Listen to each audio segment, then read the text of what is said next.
Olá, é um prazer muito grande estar de volta com você, nosso programa Santiago Entrevista, chegando mais uma vez, sempre levando para você muita informação através do nosso bate-papo com grandes convidados. Hoje eu recebo aqui o Rafael Lavarini, ele é professor e também palestrante. Já já nós vamos falar sobre muitas coisas boas. E quero cumprimentar a você que nos assiste pela TV Sete Lagoas. Nosso programa é produzido aqui em Sete Lagoas, vai ao ar, né, no canal da NET e também pelo nosso aplicativo Sete Lagoas Play, fica no nosso canal do YouTube e também nós estamos participando aí da programação da TV Com BR. Esse programa também faz parte da grade da TV Com BR. Durante aí um bom tempo a gente vem enviando o nosso programa, ainda sem um horário definido, mas a gente sempre presente na programação da TV Com BR com o nosso programa Santiago Entrevista, que vai ao ar no canal 28 da Oi TV e também da Sky. É sempre um prazer muito grande estar com você. Nosso programa tem sempre o oferecimento da Vivo Fibra, a internet mais rápida de Sete Lagoas, da JKA Imóveis. Acesse lá jkaimóveis.com.br, do nosso amigo Jean Carlos, né? Giancarlo Imóveis, a melhor opção para você que quer comprar, vender ou alugar o seu imóvel. E também da 5 Bits, tecnologia em internet de Sete Lagoas para o mundo. Hoje eu estou recebendo aqui um jovem de sucesso, né? O Rafael, ele que além, né, de ser professor, também é palestrante, além de outras profissões. Traz aí um conteúdo muito bacana para a gente discutir aqui hoje, falar sobre o seu conteúdo das suas palestras. Ele que é um motivador da vida, um motivador das coisas boas e um motivador, acima de tudo, da educação no Brasil. Prazer estar recebendo você aqui. A gente sabe que você é um jovem de sucesso, começou a trabalhar cedo, e, logicamente, as pessoas que acordam cedo, trabalham muito, têm sucesso. Parabéns já de cara pelo seu sucesso e obrigado por estar presente conosco aqui no Santiago Entrevista. Santiago, a gratidão é minha, né? A alegria de poder participar com você. E desde já eu agradeço aí a atenção, a paciência, a você e a todo mundo, né, que nos assiste aí no Sete Lagoas TV. Você parece que começou a trabalhar cedo, né? Exatamente, assim, na verdade, desde os 12 anos, inclusive ao lado do meu tio, Breno, a gente costumava ir ajudá-lo a filmar casamento, né? A gente enrolava o cabo, segurava o refletor e ali a gente já começou a ter as primeiras oportunidades de trabalho e muito jovem, comecei também a fazer palestras voluntárias já aos 16 anos, o que me ajudou muito, né? Acho que a maior dificuldade de todo ser humano é falar em público. Hoje já com 15 anos desenvolvendo esse trabalho, seja falar para 4 pessoas ou falar para um público de 3 mil, como a gente também tem costume, não deixa de dar um frio na barriga, né, mas ajuda a gente na vida. Eu acho que nós precisamos muito da comunicação. Em qualquer trabalho que a gente vai desenvolver, se nós temos uma boa comunicação, se a gente tem um carisma para lidar com as pessoas, com o companheiro de trabalho, a gente tem uma chance muito maior de desenvolver e romper em qualquer profissão. E agradeço muito também ao meu pai, que desde novo me ensinou o valor do trabalho, né? Como você falou, Deus ajuda quem cedo madruga. Então o trabalho a gente entende que é um movimento sagrado da vida e talvez é isso, Santiago, que tem faltado muito, em especial nos pais, hoje em dia, no processo educacional de seus filhos. Mostrar a eles o valor do trabalho. O estudo é muito importante, precisa também fazer parte da vida dos jovens, das crianças, mas o trabalho também é essencial. A gente tem vivido momentos de indecisão, né? Nós temos aí agora alguns políticos que estão defendendo, né, que mude a lei para que os jovens possam começar a trabalhar ou com 12 anos ou com 14 anos e tal, né? Porque tem essa lei aí que o jovem não pode trabalhar com menos de 18 anos. Eu, por exemplo, comecei a trabalhar, se não me engano, com 9 anos, né? Não era um trabalho de carteira assinada, mas eu já fiz cada coisa que quem me vê que nem imagina, né?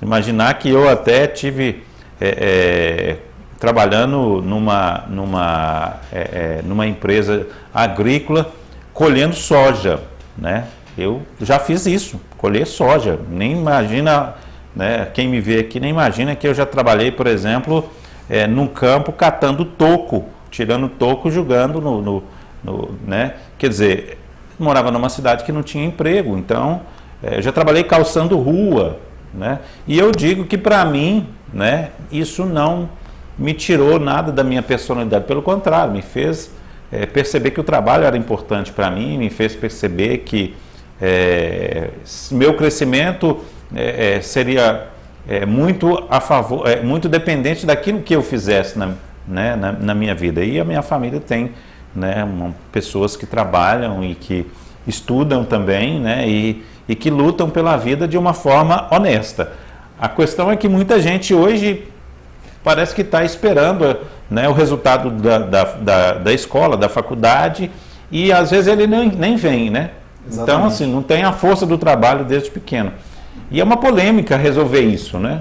E assim, são vários pontos, né, Santiago? O primeiro deles é o seguinte, essa sua vivência no trabalho desde muito novo, ainda criança, não que a gente está aqui incentivando o trabalho infantil ou escravizar uma criança para trabalhar, mas a gente compreende que o trabalho, a medida do trabalho é a medida das nossas próprias forças.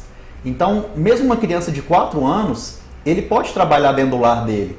Como que ele vai trabalhar? Ele vai arrumar a casa inteira? Não, mas o pai e a mãe pode ensinar ele a arrumar uma cama. O pai e a mãe podem ensinar que após a refeição, ele precisa tirar o prato da mesa e colocar próximo à pia. Ele ainda não vai poder lavar, talvez, para não correr o risco de se cortar, de quebrar um prato, de acontecer um acidente doméstico. Então, respeitar as forças, mas não deixar de dar tarefa, não deixar de dar obrigação. Hoje as crianças não têm horário para acordar. Na nossa época, a gente tinha horário para acordar. Sim. O nosso pai e a nossa mãe não deixavam a gente ficar na cama mais de 8 horas da manhã. Eles chegavam junto mesmo, acorde, as obrigações, e a gente ouvia muitas frases, né? Dos antigos são as frases certas da vida. Por exemplo, primeiro as obrigações, depois a diversão. Hoje isso está invertido, né? A criança, ela controla os pais e é tudo no tempo e na hora dela. Então, desde uma criança de 4 anos de idade até uma criança de 10, ela precisa aprender uma profissão, ela precisa aprender a trabalhar, ela precisa aprender a colaborar. Se hoje a lei não permite uma jornada de trabalho a uma criança, o que eu também concordo, a criança precisa brincar, a criança precisa ter o momento dela de estudo, que é muito importante, ter um momento com a família, mas ela precisa ter pequenas obrigações. Ela precisa ser mais disciplinada. E hoje a gente tem perdido isso. Por isso que muitas vezes a gente não está criando filhos. A gente está criando um robô para passar no vestibular. E aí muitas vezes passa num vestibular, estuda durante 5 anos fazendo uma faculdade, sem nunca ter trabalhado na vida, faz um estágio ou outro ali que não é obrigatório, de poucas horas semanais, e aí está teoricamente um profissional no mercado de trabalho. E aí ele não vai conseguir se inserir no mercado de trabalho, porque não está acostumado, não está habituado a trabalhar, não está acostumado às relações de trabalho, a ter flexibilidade. Você colheu soja. Muitas vezes a pessoa que formou em direito, logo quando forma, ele não vai sentar na cadeira do juiz. Ele vai ter que se adaptar. Ele gosta da parte criminal, mas muitas vezes ele vai ter que trabalhar na parte trabalhista, que é o que tem demanda, e ali vai ser um processo de aprendizado, mas por nunca ter passado por isso, nunca ter colhido soja na vida, vai ter dificuldade de aprender e entender que ele vai passar por esse processo. Aí sabe o que está acontecendo? Eles vão fazer um mestrado. Já que não está inserindo no mercado de trabalho, eu vou continuar estudando, porque com o mestrado eu posso dar aula. E aí ele faz o mestrado e começa a dar aula nas universidades, ensinando o que ele não tem prática para outras pessoas que estão vindo nesse mesmo ciclo vicioso. Então, o processo educacional, ele pede também, ele precisa caminhar junto com o valor do trabalho, né? Ninguém só estudando vai conseguir ter tanto sucesso na vida. Vai ter a formação não só profissional, mas a formação de um homem de bem, que é o que a gente precisa. Então, a gente começa a perceber que a gente está perdendo uma grande escola da vida, que é a escola do trabalho. Uhum. Né? E aí é algo a se pensar, é algo a se refletir. Se as leis, hoje, elas vedam isso, elas não permitem com que as crianças trabalhem, vamos olhar as saídas. Vamos começar a dar tarefa dentro de casa, e à medida que a criança for ficando mais velha, vão aumentando essa responsabilidade. Hoje nós temos, por exemplo, o Senai. O Senai na minha vida foi uma bênção. Com 16 anos eu aprendi uma profissão e fazia estágio. E a lei permite isso. Né? Eu fui mecânico de automóveis. Né? Com muito orgulho, cheguei a trabalhar em oficina mecânica, e aquilo ali para mim foi uma escola extraordinária. Uhum. Extraordinária. Eu não queria trabalhar com aquilo. Aquele não era o meu sonho. Mas eu precisei aprender, eu precisei perceber que a gente precisa de uma profissão. E para mim realizar o sonho, eu tinha que trabalhar. Então a gente precisa resgatar isso, né? Porque de fato a gente acredita que o trabalho é um movimento sagrado que a vida nos oferece. Mas essa questão, ela é muito séria, né? Porque é uma questão regimentar. Se mudar a lei, né, muda tudo. E a gente sabe que hoje muitos jovens não trabalham, mas também não fazem nada. Exato. Né? Fica em casa parado, aí daqui a pouco começa a rodar demais. Tem bairros, por exemplo, que não tem muita coisa, junta aquela turma aqui, junta ali. E aí tem a questão do tráfico, que é muito presente. E aí o que acontece? Os jovens se perdem. Né? Exato. Santiago, essa é uma situação triste também. A cada 46 minutos no Brasil, uma pessoa morre através do suicídio.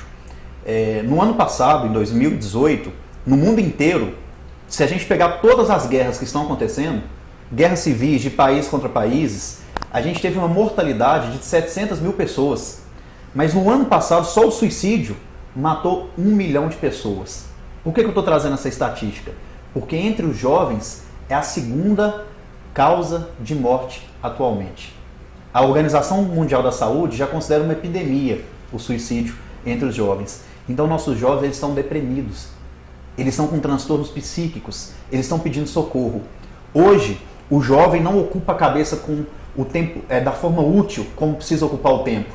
Ele está muito viciado nesse ciclo, nessa consciência coletiva que muitas vezes a própria tecnologia arrasta, quando eles não têm obrigações em casa, quando eles não têm obrigação do trabalho, e eles ficam refém da tecnologia.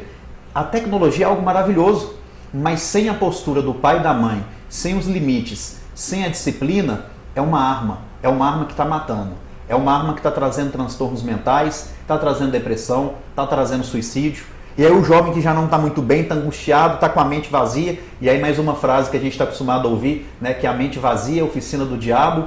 Ele vai abrir a rede social e na rede social não tem ninguém que tem problema. Ninguém posta ali uma dificuldade, ninguém fala das suas angústias, das suas dores. E ali todo mundo tem uma vida maravilhosa. Todo mundo tem dinheiro. Todo mundo é bonito, sucesso, né? As fotos são bonitas. Exatamente. Só que por trás daquelas fotos, muitas vezes tem um sofrimento ainda maior do que a gente possa imaginar. Aquilo é para maquiar. Só que muitas vezes a pessoa que não tem essa consciência, um jovem, ele já não está bem. Ele vai entrar na rede social e ver todo mundo divertindo, todo mundo viajando, todo mundo feliz. Ele vai acreditar que só a vida dele mesmo tem problema, que só a vida dele tem dificuldade. E olha, o trabalho é o meio que mostra pra gente que a vida não é fácil, que a vida é difícil, que a gente realmente precisa de colher a soja, que a gente precisa sujar a mão ali na graxa, que às vezes nós vamos ter um companheiro de trabalho que não vai bater, teve outra criação diferente da nossa, e ali a gente vai tendo aquele aprendizado, né, da vida. Se a gente não tem isso, se a gente não conhece o mundo lá fora, se a gente não cria essas cascas, a gente tem sérias tendências a ter transtornos psíquicos, a adquirir uma depressão, potencializado a questão da tecnologia, e aí a gente vai acreditar que nossa vida é péssima e acaba fazendo uma bobagem. Né? E a gente vê esse índice altíssimo de suicídio, de depressão entre jovens, e às vezes a pessoa ainda fala, nossa, mas fulano, eu estava com ele ontem, ele estava bem, né? Estava sempre feliz, sempre para cima, sempre com a cara boa, mas hoje o mundo que a gente vive, não só o país que a gente vive, a sociedade de uma forma geral, pelo avanço tecnológico, exige que a gente sempre faça a cara de que está tudo bem, que a gente sempre demonstre que está tudo ótimo, mas intimamente todos nós temos as nossas dificuldades, todos nós temos os nossos problemas. E uma das melhores formas de vencer a dor existencial que todo mundo tem é através da ocupação útil do nosso tempo, do estudo, do trabalho, né? De cumprir as obrigações com a família, de ter o lazer, de ter um momento social, de descontração, de fazer uma atividade física. Então a gente tem que preencher o tempo nosso. E nos tempos vagos que a gente tiver, 1 hora e meia por dia, vamos usar a rede social, né? Para dar uma oxigenada, para dar uma esparecida mesmo daquele ritmo acelerado. Então tudo na vida a gente precisa fazer mais com equilíbrio. E hoje a gente está vivendo com uma falta de muita coisa, com uma falta de disciplina, a falta de trabalho e o excesso de outros, o excesso da tecnologia, o excesso de zelo, o excesso muitas vezes de superproteção dos pais, que falta por um lado e quer suprir isso por outro. E isso tudo vai fazendo com que a sociedade vai se levando por um caminho que não é muito legal. E a facilidade que nós temos de ser levado com a consciência coletiva é muito grande. Né? Dificilmente a gente vê alguém perceber, olha, o caminho que isso aqui está indo não está legal. Está indo meus amigos, está indo essa turma, a sociedade está fazendo isso, mas eu tenho os meus princípios. Eu não acho isso bacana. Eu vou tentar ir para o outro lado. É difícil a gente ver alguém com esse tipo de maturidade. Com certeza. Muito bem, estamos falando aqui hoje com o Rafael. Vamos fazer um pequeno intervalo, rapidinho, e voltamos para o nosso segundo bloco. Já, já.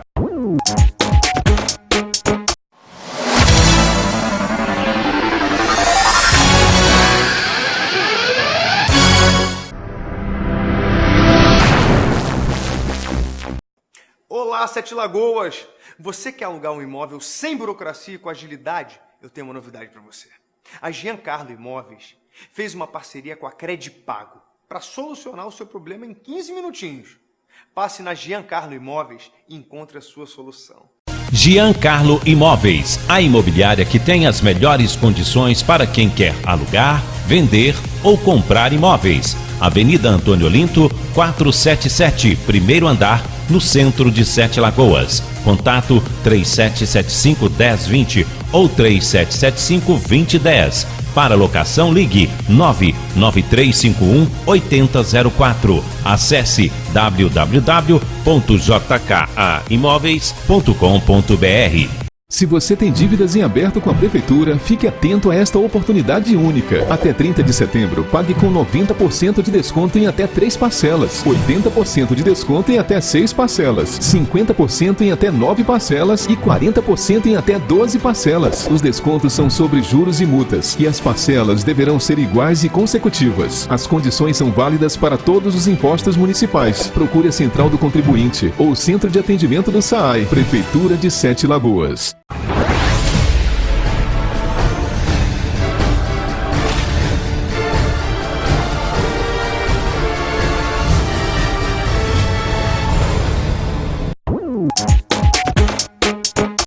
Já estamos de volta com o nosso programa Santiago Entrevista, recebendo aqui hoje o Rafael Lavarini.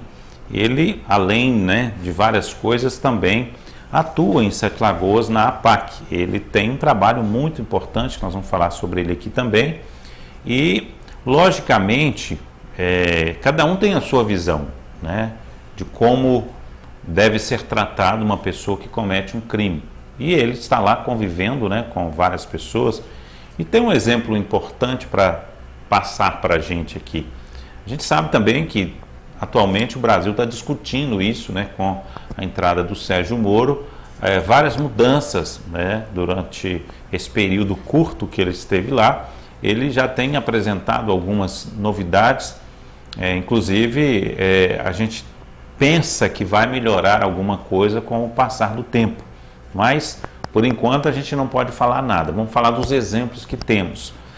Você está lá na APAC e a gente sabe que a APAC é hoje um local que não é qualquer um que gostaria de estar, mas você tem boas informações sobre lá. Eu queria que você falasse um pouco sobre isso. Como que é o trabalho lá, como que tem sido o desenvolvimento dos detentos que estão lá e o que tem de positivo também, porque as pessoas hoje falam muito que geralmente quando uma pessoa ela é detida e ela vai presa, ela corre o risco de voltar pior, E qual que é o trabalho que vocês têm feito, qual que é a evolução?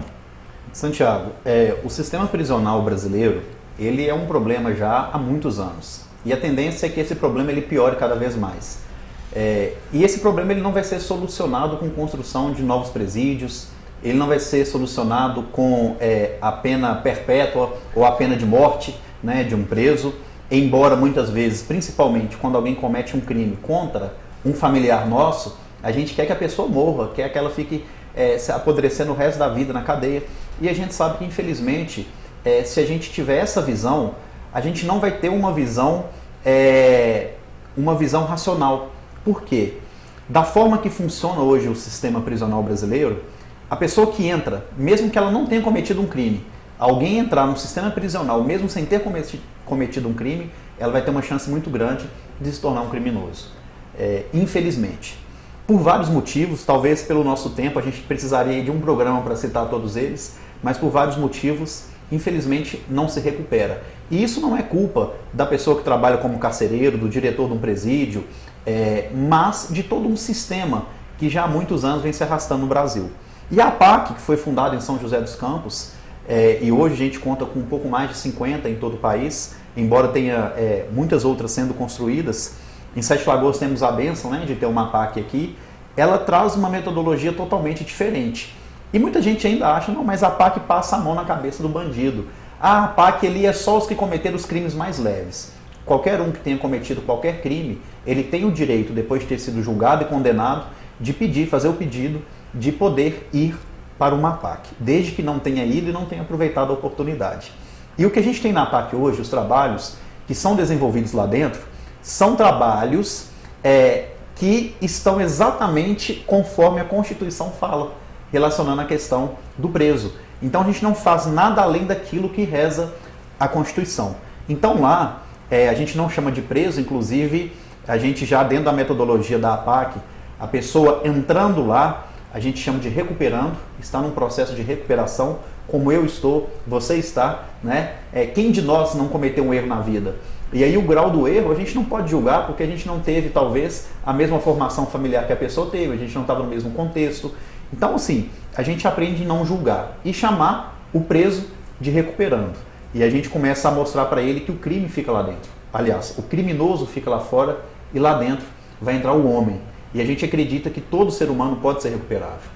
No sistema convencional, 89% das pessoas reincidem no crime. Na APAC, apenas 12% é reincidente no crime. Mas por quê? O que lá tem diferente? Lá eles têm horário para acordar. Eles têm que estar de pé às 6 da manhã. 6h15, 6h20, passa o coordenador das celas, que não é um carcereiro, não está armado, é um próprio preso, é um próprio recuperando, que adquiriu isso pelo bom comportamento e toma conta das chaves das celas, ele passa conferindo o que cada cela tem de organização. Então, se alguém esqueceu de arrumar a cama ou não arrumou a cama da forma que deveria, ele já sofre uma penalidade leve. 3 penalidades leves, a diretoria reúne para ver se ele vai poder continuar na PAC ou se ele vai ser mandado direto para o presídio, né? A penalidade leve, ela sempre é discutível se ele vai continuar lá ou não. A grave, ele volta para o presídio. O que é a grave? É muitas vezes você empurrar uma pessoa, falar mais alto, querer agredir. Isso já é gravíssimo para a gente e a pessoa não pode estar mais na APAC. 6h30 da manhã todos fazem parte de um louvor, eles agradecem a Deus por aquele dia, já no refeitório, né? Para depois vir o café da manhã. Isso lembra muito, né, a criação que muitos de nós tivemos. Hora para acordar, arrumar a própria cama, fazer as necessidades fisiológicas, ir ao banheiro, escovar os dentes e então vai à mesa tomar o café. Mas antes de qualquer refeição, agradecer a Deus pelo pão daquele dia. Então hoje, se a gente for olhar esse contexto que a gente estava comentando no primeiro bloco, da criação, como que está o contexto familiar, não tem isso, né? Falta a disciplina, falta a moral, falta regras. E aí a psicologia fala muito que a lei, a moral, as regras, a disciplina, ela é muito voltada à figura paterna, né? O pai que teoricamente que teria essa obrigação, embora tenha mães solteiras, que consegue cumprir esse papel com maestria. E aí a gente percebe, por exemplo, que de cada 3 presos, 2 não tiveram a presença do pai na vida deles. Então olha a falta que esses limites, essas regras fazem. A APAC busca disciplinar eles, porque entende que eles não tiveram isso em algum momento da vida. E aí eles vão ter o horário do café da manhã, por volta de 7h30 começam a trabalhar. Tem o horário do almoço, a gente respeita o descanso deles. Todos são obrigados a trabalhar, seja trabalhando na psicultura. A gente tem um projeto lá maravilhoso de psicultura, que inclusive é um projeto de referência no Brasil inteiro. É um projeto fantástico de psicultura, onde a gente reaproveita a água, onde a gente consegue plantar também na própria psicultura, né? Na água da psicultura. A gente tem ali a horta, a gente tem plantas medicinais, a gente tem tomate, morango. Então é fantástico. Tudo isso ajudando eles no sustento. A gente tem lá o trabalho em parceria com algumas empresas, onde a gente faz a armação de óculos. O catálogo da série Cachoeira é feito dentro da cadeia hoje, dentro da APAC. A gente tem aqueles que trabalham com a cozinha, com blocos, a gente tem uma fábrica de bloco lá dentro. Então todos são obrigados a trabalhar. Tem cursos profissionalizantes, curso técnico, todos são obrigados a estudar. Se eles não terminaram o primário, o secundário, querem fazer faculdade, ali eles podem estudar e devem estudar, também faz parte da obrigação. São obrigados a ter uma religião, seja ela qual for. A gente tem lá o dia do culto espírita, a gente tem lá o dia do culto evangélico, da missa pelos nossos irmãos católicos. Então a gente entende que a gente está reeducando, ressocializando, o que, teoricamente, era o papel de uma cadeia pública, né? Mas por todos esses problemas, a gente entende que a gente não consegue fazer isso em todas as cadeias. E aí a gente tem a APAC que faz esse trabalho. Agora, uma pergunta seguinte, o custo da APAC com relação aos custos das prisões normais muda? Olha, a gente tem uma variação de APAC para APAC. Depende muito dos trabalhos que são realizados lá dentro, qual que é a autossustentabilidade de cada unidade. Mas em média, hoje em Minas Gerais, um preso ao sistema convencional, ele custa R$4.000 por mês. E 89% reincide no crime, custando R$4.000 por mês. A APAC em torno de R$600 por mês. E 12% só vai reincidir no crime. Então, muito mais barato, não é? Muito mais barato com um resultado muito melhor. O que tem de diferente? Eles ocupam o tempo de forma útil. Com trabalho, com estudo, com religião, com convivência, com a família próxima, com respeito à família lá espetacular, extraordinário. Então, a gente começa a entender que o que acontece num sistema convencional e na APAC é muito semelhante. A APAC é a criação que as gerações de 20, 30, 50 anos atrás tiveram e é um sistema convencional o que está acontecendo hoje. Sem regra, sem lei, sem ter uma boa alimentação, que os jovens hoje não têm boa alimentação, sem horário para dormir, porque a tecnologia não deixa, e numa cadeia a pessoa não consegue nem dormir direito, abusos sexuais, agressões físicas, que a gente sabe que tem isso no sistema penitenciário, e hoje os jovens cada vez mais começam as atividades sexuais com 12, 11, 13 anos de idade. Há muita agressão entre os jovens, muito pelos eletrônicos, né? Jogos como um jogo chamado Free Fire, que traduzindo para o português é fogo aberto, e quanto mais você mata atirando na cabeça da pessoa, de forma bárbara, mais você ganha ponto e mais passa de fase. Então a gente está vivendo um caos. Nós estamos aprisionando os nossos filhos dentro dos nossos lares com as condutas, né? E a APAC é um grande exemplo não só de trabalho com os presos, mas de vida para cada um de nós. Olha, não sou de fazer isso não, mas eu vou me colocar à disposição depois de fazer uma matéria lá na APAC, tá? Perfeito, e para a gente vai ser uma grande alegria. Tá. Rafael, para fechar, o seu trabalho de palestrante tem acontecido, né? Queria que você falasse rapidinho sobre isso e como que as pessoas poderiam também te contratar, no caso, haja interesse. Bom, teoricamente o Rafael poderia sempre fazer as palestras voltadas à questão da segurança pública, né? E falar muito sobre o sistema prisional. Mas o Rafael prefere falar sobre educação, porque a gente sabe que a gente só vai melhorar o sistema prisional através do processo educacional. Então, as palestras que o Rafael faz geralmente em escolas, tanto voltado para os alunos, tanto voltado aos professores, aos pais também, mostrar a importância da integração entre família, escola e aluno, né? Todo mundo caminhando junto para erguer aquela criança. Então, a gente está acostumado e habituado a viajar o país inteiro fazendo esse tipo de palestra. Quem quiser contratar o Rafael, a gente recebe mensagens através das redes sociais, Instagram, Facebook, Rafael Lavarini, é só colocar Rafael Lavarini, vocês já vão ver minha página, e também pelo WhatsApp 031 97533 5098, 031 97533 5098. Eu quero te agradecer muito, né, principalmente pelas informações que você passou, parabéns pelo seu trabalho. Volte mais vezes, né, se tiver algum tema interessante que você queira discutir aqui, nós estamos à disposição.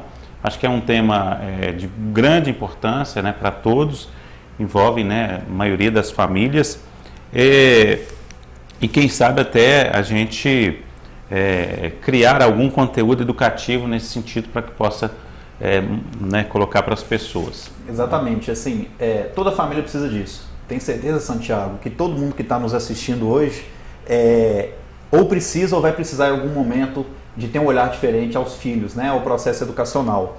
Então eu me disponho também, estou à disposição mesmo.